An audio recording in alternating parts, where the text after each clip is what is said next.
আরে রাজুর বাবা আজকে ব্যাগ ভরে কি নিয়ে আসছে ব্যাগের মধ্যে করে? এই নাও, তোমাদের জন্য আমি অনেক সুন্দর সুন্দর জামা কাপড় নিয়ে এসেছি।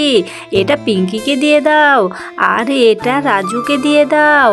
এবার বান্টির জন্য নিয়ে এসেছি, এটা বান্টিকে দাও। আর তোমার জন্য একটা সুন্দর ড্রেস নিয়ে এসেছি। সবাই রুমের মধ্যে গিয়ে চেঞ্জ করে আসো, আমি দেখি সবাইকে কেমন লাগছে। আরে পিঙ্কিকে তো মাশাআল্লাহ অনেক সুন্দর লাগছে। আরে তোমার দিক থেকে তো চোখটাই ফেরানো যাচ্ছে না। আরে বান্টি সোনাকে তো সেই লাগছে। আরে রাজু কই? রাজু তো হাই হাই হাই, এটা কি হইলো? হা হা হা হা হা হা, রাজুকে এটা কে এনে দিছে? রাজুর যেমন তো মিস্টেক হয়ে গেছে। আরে রাজু, এটা তোর জন্য, তুই এটা নিয়ে যা। রাজু আবারও চলে গেল। আর রাজুর মাকে আর রাজুর বোনকে তো সেই মাশাআল্লাহ সুন্দর লাগছে। রাজুকে তো পুরো হিরো হিরো লাগছে। তো আজকে ফ্যামিলি সবার জন্য কেনাকাটা করা হলো। সবাই মাঝে মধ্যে এইভাবে ফ্যামিলিকে কেনাকাটা করে দিবেন, তাহলে কিন্তু সবাই অনেক খুশি থাকবে।